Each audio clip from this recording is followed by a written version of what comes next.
Le Gabon, pays de l'Afrique centrale, se prépare dans les prochains mois à vivre des élections générales. Et certainement, des candidatures se prononcent pour faire face au président sortant Ali Bongo Ondimba, qui certainement sera candidat à sa propre succession. Parmi ces multiples candidatures, il y a celle de notre invité de ce jour dans le cadre de cette émission Bonne Gouvernance. Il est acteur de la société civile gabonaise, il est évêque, ancien conseiller personnel du feu président Omar Bongo Ondimba. Il a été directeur de cabinet civil, il fut directeur de campagne de l'opposant André Baobam, et puis membre fondateur du parti politique Union Nationale, aujourd'hui président fondateur du parti Gabon Nouveau. Mesdames et messieurs, vous l'aurez certainement deviné, nous recevons ce soir dans le cadre de cette émission Bonne Gouvernance, dédiée à la promotion et la valorisation des Africains qui se démarquent, l'évêque Mike Jordan. Bonjour évêque. Oui, bonjour. Alors, qu'est-ce que vous préférez finalement, qu'on vous appelle évêque ou président? Bon, dans le cas de cette émission, je pense qu'on peut m'appeler président. Et lorsque vous seriez président, que feriez-vous de votre titre d'évêque? Écoutez, je suis évêque et je le serai à vie, mais naturellement, la fonction présidentielle ne s'accommode d'aucune autre activité. Donc, quand je serai président, je serai président 24 heures sur 24 et président de tous les Gabonais, sans exception. Alors, nous sommes très heureux de vous recevoir dans le cadre de cette émission dans ce prestigieux hôtel parisien où vous séjournez depuis quelques jours, on va le dire ainsi. Et si l'on vous demandait quelle est la raison d'être de votre présence sur la place parisienne? Bien, mais je suis venu à Paris avec 3 objectifs. D'abord, vous savez que ma femme et mes enfants vivent ici, donc de temps en temps, je dois revenir vers eux, c'est ce qui est normal. Je suis venu ici pour participer à cette rencontre face à vous, que j'avais avec la diaspora gabonaise de France. Cette rencontre a eu lieu samedi 15 avril. Voilà. Et puis j'ai quelques rendez-vous de haut niveau ici en France, quelques amis à qui je présente effectivement mon projet présidentiel. Alors, puisque vous voulez savoir, mais est-ce qu'au menu de ces rencontres, Monsieur le Président Mike Jordan, il y a quand même des éventuelles audiences avec soit le Quai d'Orsay, soit l'Élysée? Est-ce que vous avez un programme avec des politiques français? Oui, absolument. Lorsque je viens comme ça en France, j'essaye de rencontrer la France officielle et très largement, j'ai rencontré la France officielle, oui. A-t-elle un rôle à jouer dans votre projet politique ou alors votre ambition tout simplement? Non, absolument pas, mais vous savez que quand on aspire à exercer la fonction présidentielle, c'est vrai qu'on est le président de ceux qui nous ont élus, donc les Gabonais, mais en tant que président, nous établissons des relations avec les voisins. En fait, il y a toutes les coopérations, coopération nord-sud, coopération sud-sud, et donc c'est bien quand on est candidat de discuter avec tous ces pays qui finalement sont des partenaires du Gabon.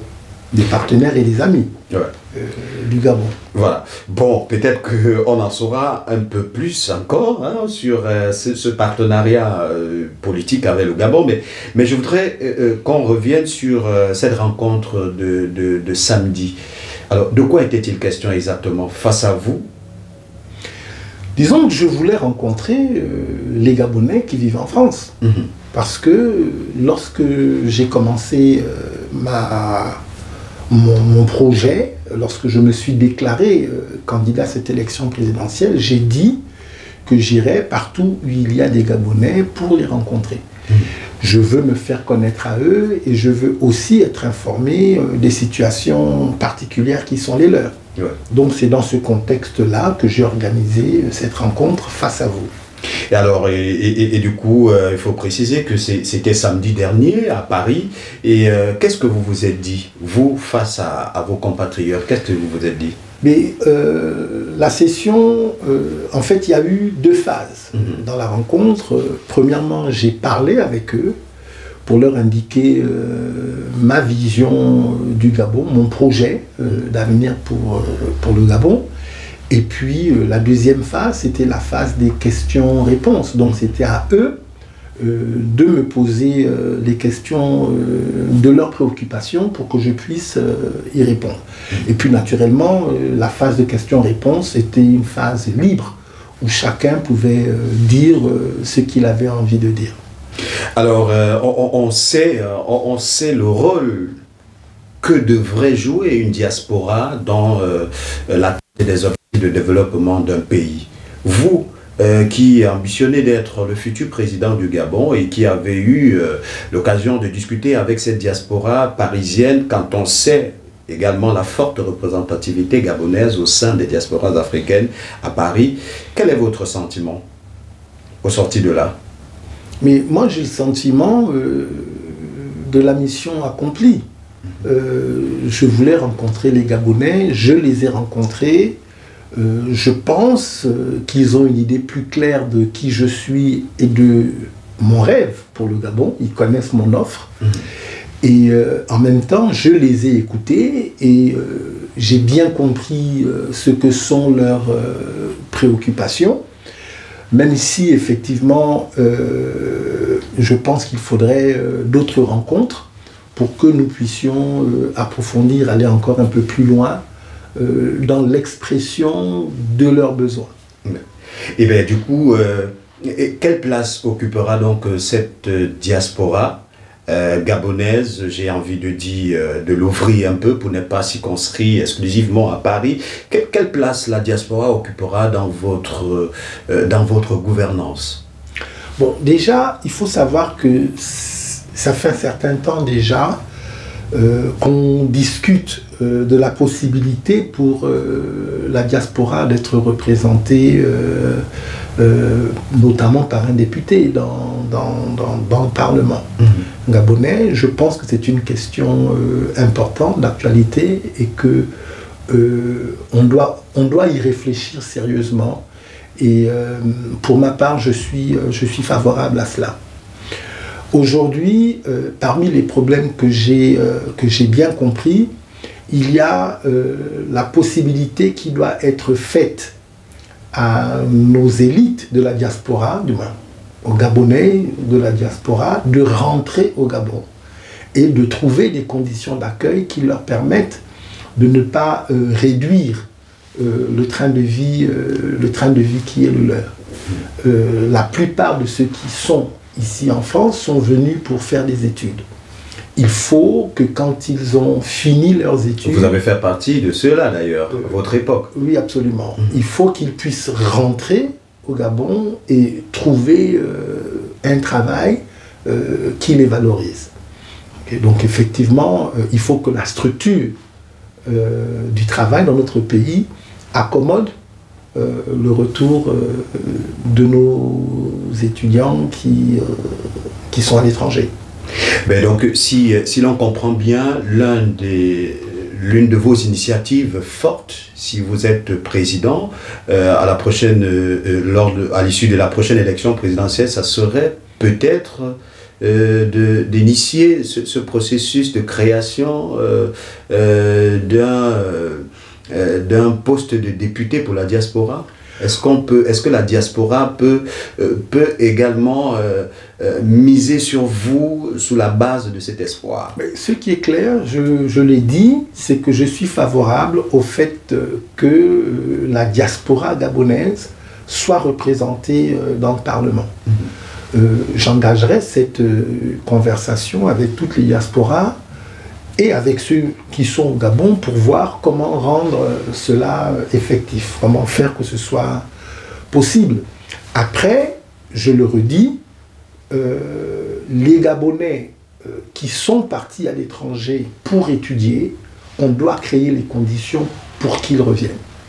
Okay? Et ça fera l'objet de mes réflexions avec eux, naturellement dans les prochaines semaines, les prochains mois, et quand je serai aux affaires. Voilà. Merci une fois de plus encore, Monsieur le Président, d'être avec nous. Vous allez nous permettre de marquer une courte pause qui va nous permettre de proposer à nos téléspectateurs, à nos internautes et bien évidemment à nos auditeurs de l'Afrique d'une seule voix de revivre les temps forts de cet événement qui a eu lieu samedi dernier. Si vous venez tout simplement de vous joindre à nous, installez-vous confortablement et sachez que nous recevons dans le cadre de cette émission Bonne Gouvernance le président du parti Gabon Nouveau, l'évêque Dr Mike Jordan, et qui nous fait l'honneur de partager avec nous sa vision politique pour le Gabon. On marque une courte pause, le temps pour vous de découvrir ce qui s'est passé samedi dernier à Paris, et on se retrouve juste derrière pour la suite de notre entretien. C'est la prestigieuse salle de l'espace Cool and Walking de Nevis-sur-Seine qui a servi de cadre pour abriter le samedi 15 avril 2023 l'événement Face à vous, dédié à un moment d'échange et de partage entre Mike Jordan, candidat déclaré à la prochaine présidentielle du Gabon, et la diaspora gabonaise de Paris. Après son entrée, mot de bienvenue et l'exécution de l'hymne national, le candidat du Gabon Nouveau a pris en moyenne 1 heure pour présenter à l'assistance son projet politique, mais surtout sa vision et ses motivations pour le Gabon, avant de céder le plancher à un jeu de questions-réponses qui a permis à la diaspora gabonaise de Paris d'être suffisamment éclairée sur l'ambition politique de Mike Jordan et sa vision pour l'alternance au sommet de son pays. C'est par un cortège que la cérémonie s'est achevée avec une note de satisfaction pour les organisateurs et les participants au regard de la mobilisation. De retour sur ce plateau après ce magnifique reportage de notre très cher ami Simplice qui nous a permis de replonger dans cette rencontre face à vous initiée par le président Mike Jordan samedi dernier du côté de Paris avec la diaspora gabonaise. Alors, président, je voudrais quand même, avant qu'on ne poursuive notre entretien, revenir quand même sur cet incident qui... c'est vrai que vous avez fait une communication officielle là-dessus, mais aujourd'hui nous connaissons l'impact des réseaux sociaux avec la déformation de l'information. Finalement, pour nos téléspectateurs et nos auditeurs, que s'est-il réellement passé avec cet activiste qui estime avoir été un tout petit peu froissé par votre équipe de sécurité? Bon, déjà, c'est un événement public. Donc la porte était ouverte et tout le monde pouvait participer. Comme j'ai expliqué, j'ai fait un exposé qui devait être suivi d'une phase libre de questions, réponses, d'intervention en tout cas des participants. Il s'est trouvé qu'une compatriote s'est levée, a fait du bruit dans la salle. Et que les agents de sécurité ont jugé de les conduire. Voilà. Alors, ce qu'il faut savoir, c'est que quand on loue une salle pour des manifestations comme celle-là, on nous exige de faire appel à un service de sécurité professionnel. Ce qui est tout à fait normal. Donc, c'est ce que j'ai fait. Ce service de sécurité avait pour mission de sécuriser tous les participants, mais aussi, parmi eux, de me sécuriser. Voilà. Donc, quand cette compatriote s'est levée, je ne l'ai même pas reconnue d'ailleurs, et j'étais surpris par sa réaction et par son attitude, et dans ma surprise, je suis resté silencieux. Les agents de sécurité sont intervenus, l'ont conduit à l'extérieur de la salle, et ce n'est qu'après que j'ai découvert que c'était Madame Colette Rebouka. Et ce n'est qu'après que j'ai eu vent qu'elle se plaignait d'avoir été bousculée.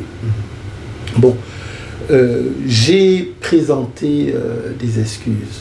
Pas parce que je me reproche quelque chose, parce que de façon directe, je n'ai pas touché Madame Rebouka, je n'ai pas parlé avec elle et je n'ai pas donné d'instruction. Mais j'ai présenté des excuses parce que c'est une femme d'un certain âge, c'est une maman, et que je reconnais que la façon dont les choses se sont faites peuvent constituer une forme d'humiliation de sa personne.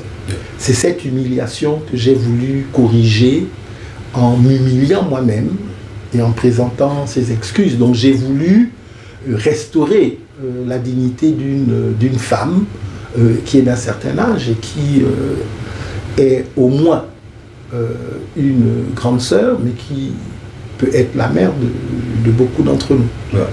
Voilà, avec certainement beaucoup d'humilité, mais est-ce que vous avez tenté de la comprendre, Monsieur le Président? On sait que les diasporas africaines, et particulièrement gabonaises, qui sont presque devenues activistes, s'attaquent beaucoup plus au régime en place qu'elle estime être à l'origine de toutes leurs difficultés. Mais vous, quand même, vous êtes de l'opposition et vous semblez apporter quelque chose de nouveau. Est-ce que vous avez tenté quand même de comprendre pourquoi, malgré le fait, pourquoi des activistes qui sont réputés être farouchement opposés au système en place, que vous également vous combattez aujourd'hui, ne puissent pas être de votre côté pour mener ce combat?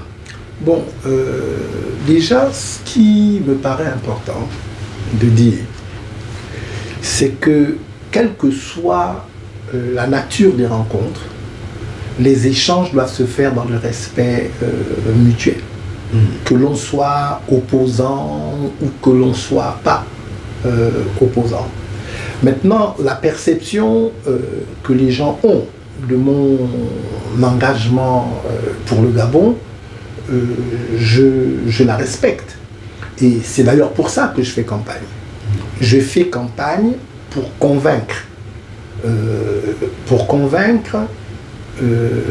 Sur la base du projet que je présente. Donc voilà, je n'ai pas cherché à comprendre plus que cela. Il s'est trouvé que lors de cet incident, je n'ai pas pu avoir le contenu de ce qu'elle voulait dire ou de ce qu'elle reprochait. J'ai indiqué dans le communiqué que je prendrais attache avec elle et mes équipes ont déjà engagé cette démarche et très prochainement, en tout cas avant mon retour sur Libreville au Gabon, j'aurai l'occasion de parler avec elle, d'échanger et de comprendre exactement qu'est-ce qu'elle a voulu exprimer et si elle me le permet, j'apporterai réponse à ces questionnements. Merci. Alors, à présent, nous rentrons dans les profondeurs de votre engagement politique et je voudrais d'entendre vous demander, Monsieur le Président, comment se porte le Gabon nouveau? Le Gabon nouveau se porte bien. Nous avons déposé récemment au ministère de l'Intérieur un dossier avec un peu plus de 9000 adhérents. Et nous sommes toujours dans cette phase de recruter les adhérents. Nous le faisons sur le terrain, nous le faisons aussi de façon digitale. Pour le reste, moi je suis en campagne et dans cette campagne je suis accompagné partout dans le pays par le parti qui d'ailleurs a été le premier à me solliciter pour que je prenne cet engagement. Donc voilà ce que je peux dire à ce stade. Maintenant nous sommes un jeune parti et nous travaillons au recrutement de nos cadres. Donc c'est un parti ouvert et je veux lancer effectivement un appel pour les Gabonais qui veulent un changement vers l'excellence, vers la modernité. Je lance un appel pour qu'ils se rapprochent de nous et qu'ils portent avec moi la vision du Gabon nouveau. Alors, vous sillonnez le Gabon, on découvre des images qui vous présentent dans les profondeurs du Gabon. Et aujourd'hui, on voudrait bien savoir, ces Gabonais que vous rencontrez, est-ce que vous avez le sentiment aujourd'hui d'avoir un projet en phase avec les aspirations de votre peuple? Je réponds de façon directe et sans embâche, absolument. Aujourd'hui, près de 30% de la population gabonaise vit en dessous du seuil de pauvreté.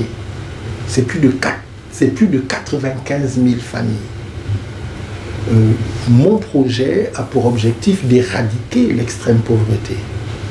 D'abord, en provoquant un accroissement de la richesse à partager entre tous les Gabonais. Ça passe effectivement par la transformation de notre économie et par une volonté politique claire, et cette volonté politique, je l'affirme, de résoudre les problèmes sociaux des Gabonais. Et je voudrais quand même qu'on revienne sur l'actualité dominante du Gabon. Voilà. Il s'agit là de la modification constitutionnelle. Déjà, est-ce que vous avez fait partie de ces partis politiques conviés à la récente concertation? Parce que je me souviens que lors de notre ancienne interview, vous témoignez que vous faisiez partie de ceux qui étaient à l'appel de cette concertation. Et puis, il y avait même la nuance entre dialogue et concertation. Ben, finalement, vous avez eu raison parce qu'il s'agissait beaucoup plus d'une concertation que d'un dialogue. Est-ce que déjà vous avez pris part à cette concertation entre l'opposition et la majorité? Alors, ce qu'il faut savoir, c'est que j'ai été le premier, au mois de mai 2022, à attirer l'attention de tous les politiques sur le fait que nous devions nous retrouver pour discuter des questions liées au processus électoral, parce que il faut que nous puissions avoir en Afrique et au Gabon particulièrement des élections au lendemain apaisées. Ça passe par la crédibilité du processus. J'ai fait 14 propositions. En ce qui concerne la concertation, je n'y ai pas participé. Je n'y ai pas été convié malgré le fait que j'avais indiqué ma disponibilité. En sortant, du moins après les résolutions issues donc de cette concertation, je suis content de ne pas avoir participé à ce que j'appelle une grande mascarade, un théâtre pitoyable. Mais est-ce que vous avez au moins compris votre absence, votre exclusion à la table de négociation, de discussion? Est-ce que vous comprenez pourquoi le pouvoir ne vous a pas convié? Pourtant, ce pouvoir déclare avoir ouvert la concertation à toutes les formations politiques, de bords confondus. Je n'ai pas été convié, c'est vraiment ce que je peux dire. Après, pourquoi je n'ai pas été convié, je pense que c'est à ceux qui ne m'ont pas convié de s'exprimer là-dessus. Vous savez, le fait que je sois évêque ne fait pas de moi un devin, et j'évite de faire des déclarations qui ne reposent sur rien de rationnel. Donc, je n'ai pas été convié, je n'ai pas été, je ne regrette pas de ne pas y avoir été, parce que les résolutions issues de cette concertation ne répondent pas à la question pour laquelle la concertation est appelée. Il n'y a aucune mesure parmi toutes celles qui ont été présentées qui garantissent des lendemains d'élections apaisés. Donc nous sommes quasiment au point de départ. Et puis ensuite, les résolutions qui ont été prises, pour la plupart, marquent un net recul démocratique. Par exemple, l'élection le retour à l'élection à un tour, c'est extrêmement grave, parce que on va se retrouver avec un président de la République élu, mais sans aucune légitimité populaire. Ça veut dire au final, le président de la République pourrait être élu avec 50 000 voix, 60 000 voix. Dans une majorité relative. Oui, mais une majorité relative, mais très minorée. Donc voilà, c'est un recul démocratique majeur. Bon, les gens se sont rassemblés, on a une des résolutions, par exemple, qui me dérange aussi, c'est le fait que le président de la République puisse nommer des sénateurs issus de l'opposition. déjà, le fait qu'il nomme les sénateurs issus de sa majorité me posait problème. Bon, on ajoute ceux de l'opposition. Pour moi... Une seconde mort pour la démocratie? Pour moi, il doit y avoir une séparation des pouvoirs. L'exécutif, le législatif, le judiciaire, le médiatique, le religieux. Tous ces pouvoirs-là doivent être séparés les uns des autres. Donc ça me dérange que les parlementaires ne soient pas élus, que ce soit au suffrage direct ou indirect, mais qu'ils soient nommés. C'est un recul démocratique majeur en ce qui me concerne. Alors, Président, est-ce que si vous aviez été convié, vous deviez faire partie de cette frange de l'opposition qui a malheureusement, ou heureusement, c'est selon, claqué les portes de cette concertation? On sait que vous êtes parmi les membres fondateurs de l'Union nationale, et l'Union nationale qui a d'ailleurs claqué les portes lors de cette concertation. Est-ce que, si vous aviez été convié, vous deviez partager l'avis de ceux qui ont claqué la porte avant même le début effectif des concertations? Bon, moi, de façon générale, aujourd'hui, je suis contre la politique de la chaise vide. Je pense que nous devons faire face à nos contradicteurs et que nous devons apprendre à converser, à discuter les uns avec les autres. Maintenant, la plupart des partis que vous citez ont été à la concertation, mais ils en sont sortis parce que les conditions n'étaient pas réunies. Voilà. Et donc, on ne doit pas participer à des discussions si d'avance les dés sont pipés. Donc, si j'avais été convié, je serais parti et à un moment donné, dans les discussions, possiblement, je me serais retiré. Mais comme j'y étais pas, j'ai du mal à répondre avec une certitude à 100%, alors que je ne sais pas véritablement comment les choses se sont passées. Voilà. Alors, au sorti de cette concertation, elle a bien évidemment débouché à une modification constitutionnelle. On parle entre autres d'harmonisation des mandats à 5 ans pour toutes les élections. On parle de l'adoption du code électoral. Finalement, pour vous, quel est le commentaire, sans toutefois oublier le verrou sur la limitation des mandats présidentiels? Pour vous, quel est le commentaire que vous faites de cette énième modification constitutionnelle? Bon, déjà, moi, j'ai toujours indiqué que je suis contre les modifications constitutionnelles. Parce que la Constitution, c'est comme une Bible. C'est un texte qui doit nous régir et on doit le triturer au minimum. Ce qui me dérange avec cette énième modification de la Constitution, c'est que c'est une modification qui est taillée sur mesure pour répondre à des besoins conjoncturels, à des besoins personnels et conjoncturels. C'est ça qui pose problème. Bon, quand le président Ali Bongo dit qu'il veut réduire le mandat présidentiel de 7 à 5, ça laisse entendre qu'il adhère à l'idée que l'usure du pouvoir a des conséquences négatives pour l'ensemble du pays. Mais réduire le mandat de 7 à 5 n'a pas de valeur si on ne le limite pas. Donc, un mandat présidentiel renouvelable une seule fois, il faut une limitation. Le fait qu'il n'y ait pas cette limitation, ça fait perdre du sens à la mesure de réduction de la durée du mandat. Ceci étant, moi j'ai tendance à penser que dans des pays sous-développés comme le nôtre, où on doit s'engager dans des grands projets, moi j'ai tendance à penser que 7 ans c'est mieux que 5. Voilà. Mais avec un verrou par derrière qui est la limitation à 2 mandats au maximum. Et c'est d'ailleurs ce qu'adoptent les grandes démocraties qui nous servent d'exemple et de modèle. Aujourd'hui, nous voulons avoir un président de la République qui est élu avec une grande légitimité. Ça veut dire que le maximum de Gabonais doivent avoir voté pour lui. C'est pour ça que l'élection à un tour me dérange.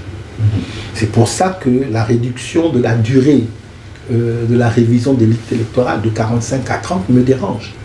Parce qu'il y a au Gabon des problèmes de fond. Il y a un problème d'état civil. Beaucoup de Gabonais n'ont pas d'état civil, que ce soit l'acte de naissance ou la carte nationale d'identité. C'est un problème. Okay? Il y a des gens qui voudraient voter mais qui ne le peuvent pas parce qu'il leur manque ces deux éléments. Bon. Ensuite, il y a un taux d'abstention, donc il y a un taux d'abstention extrêmement élevé. Aux dernières élections présidentielles, on les situe autour de 40%. C'est beaucoup. 40% de ceux qui sont inscrits. Okay? Mais déjà, il y a plusieurs centaines de milliers de Gabonais qui devraient être inscrits qui ne le sont pas. Okay? On se retrouve avec un président de la République aux dernières élections présidentielles qui est élu avec moins de 180 000 voix. Okay? Sur 2,1 millions. Ça ne va pas. Voilà. Donc, la réduction du temps d'enrôlement, okay, de 45 à 30, ça démontre encore la volonté de ce pouvoir. En fait, ça démontre le fait que ce pouvoir fonctionne sur des valeurs qui sont antidémocratiques.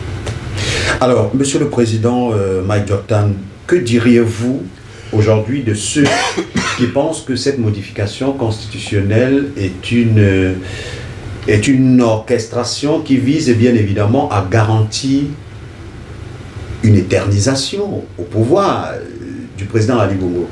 C'est clair que cette dernière modification constitutionnelle est un aveu de faiblesse d'Ali Bongo et de son gouvernement. Et qu'ils comprennent bien que la situation électorale qui est la leur dans cette période est très difficile.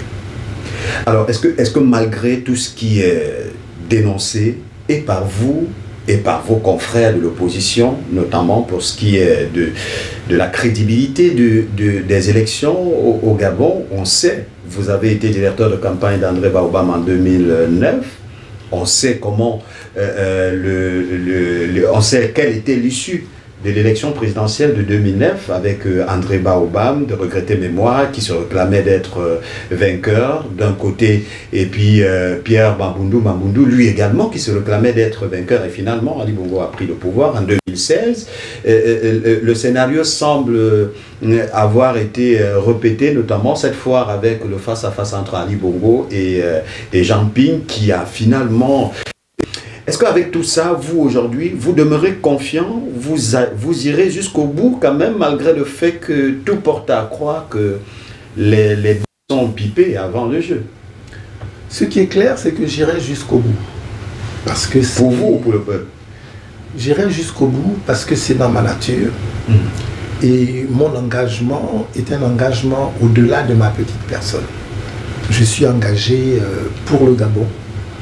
Et le Gabon est mon pays, le Gabon est éternel, le Gabon est plus grand que moi, le Gabon domine sur moi et sur mes intérêts personnels.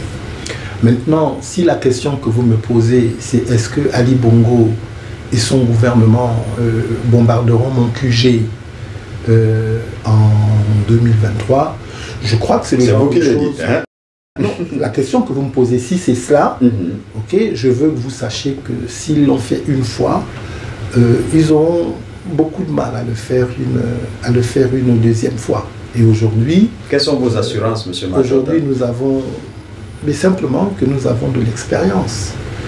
Nous tirons les leçons du passé. En tout cas, pour ma part, c'est comme ça que je fonctionne. L'histoire me permet d'avoir... une vision plus claire de ce que je dois faire et me permet de me préparer pour l'avenir. Voilà, alors il y a quelques mois de cette élection présidentielle, on compte aujourd'hui une quinzaine de candidatures déclarées. Est-ce qu'avec cette panoplie de projets et de visions politiques, vous croyez à l'alternance au Gabon? Bon, déjà, ce narratif-là, c'est un narratif qu'on entend depuis partout. Mais il y avait combien de candidats à la dernière élection présidentielle en France? Il y en avait quasiment autant. Ok. Toutes les dernières élections... Mais proportionnellement, quand même, à l'électorat, ça peut se comprendre, Monsieur le Président. Mais le nombre de candidatures n'a rien à voir avec le nombre, avec la taille de la population. Sinon, aux États-Unis, il faudrait qu'on ait 50 ou 100 candidats, je ne sais pas. Non, ça n'a rien à voir.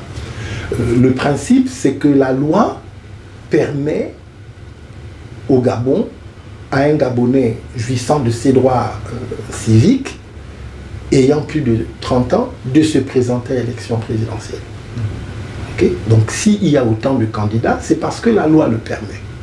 Maintenant, si vous regardez à l'histoire de notre pays, depuis 1993, il y a toujours eu plus d'une dizaine de candidats à l'élection présidentielle. Mais il n'a jamais eu l'alternance.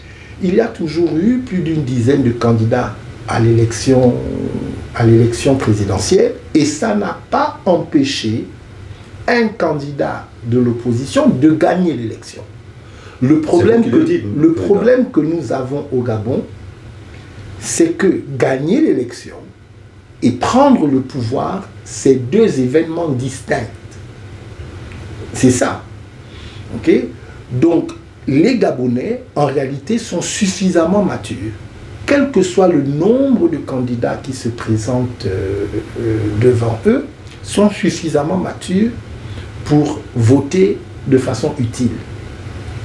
Pour revenir sur la dernière élection, okay, en m'appuyant sur les chiffres officiels, okay, parce que nous savons que les chiffres officiels ne correspondent pas à la réalité du vote, puisque les observateurs, même internationaux, notamment l'Union européenne, remettent en cause la sincérité du scrutin. Mais si nous partons sur le résultat officiel des élections de 2016, Jean Ping, le président Jean Ping, Ali Bongo, le président Ali Bongo, à eux deux, ont fait plus de 96%, je pourrais même dire 98%, okay, des suffrages. Ça veut dire que les 12 autres candidats, parce qu'il y en avait 14, les 12 autres candidats se sont partagés les 2% restants. Ça doit vous parler? Alors, ben justement, on essaie quand même de comprendre ce mécanisme. Alors, est-ce que votre réponse nous amène à croire que vous n'êtes pas suffisamment favorable à une idée de candidature unique pour l'opposition au Gabon? Mais la candidature unique n'a jamais existé, ni au Gabon, ni nulle part dans le monde. Ce sont des mots qu'on utilise, en fait c'est comme un os qu'on jette et qu'on nous donne à mâcher. Ce dont on a besoin au Gabon, c'est une candidature de large consensus. Cette candidature de large consensus aura lieu au Gabon. Il y aura une candidature. Vous y croyez? Oui, il y aura. Est-ce que vous y travaillez déjà? Il y aura une ou des candidatures de large consensus au Gabon. Oui, j'y travaille. Aujourd'hui, par exemple, je discute avec un peu moins d'une trentaine de partis politiques pour la mise en place d'une alliance qu'on appelle l'Alliance pour un Gabon nouveau. Nous en sommes aujourd'hui à la... Apparemment, d'un côté, il y a déjà alternance 2023. Nous en sommes... C'est pas la même chose. Nous en sommes et je vais préciser, nous en sommes à la rédaction de la charte qui va nous lier. Donc il y a 30 partis, une trentaine, hein, un peu moins, qui sont en discussion ou qui travaillent à la rédaction de la charte. Quand la charte sera rédigée, chaque parti devra s'engager. Il est possible qu'au moment de la signature, qu'on perde quelques partis, parce que vous savez, le diable est dans les détails.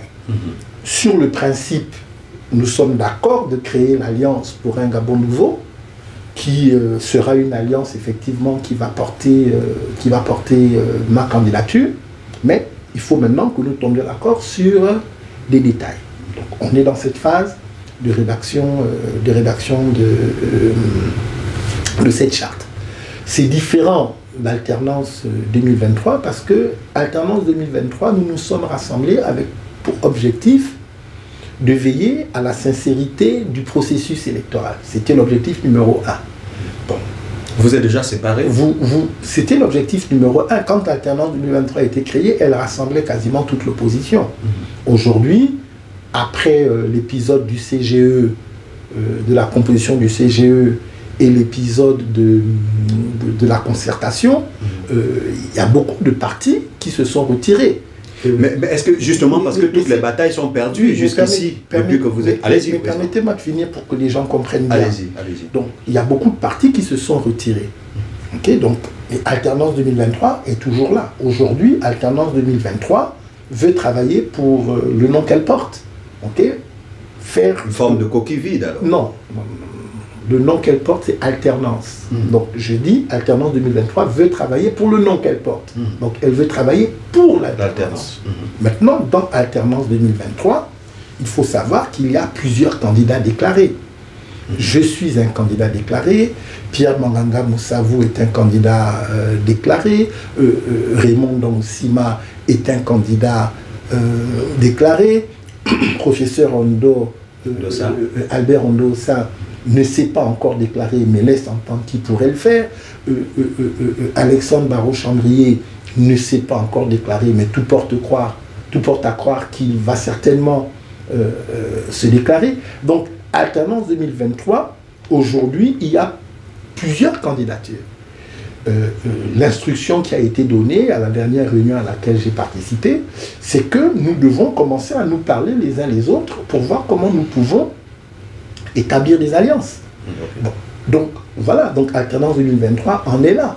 Donc moi, je suis en train de créer cette alliance pour le Gabon nouveau avec les partis qui veulent me suivre et naturellement, à l'intérieur d'Alternance 2023, je discuterai avec les autres pour qu'on arrive effectivement à une candidature de large consensus. Mais pourquoi ne pas faire la proposition de votre projet à l'organisation qui est déjà là, Alternance 2023, peut-être pour le rendre plus solide? Pourquoi créer un autre mouvement presque similaire avec les objectifs poursuivis? Non, c'est pas presque similaire, parce que Alternance 2023 ne soutient la candidature de personne.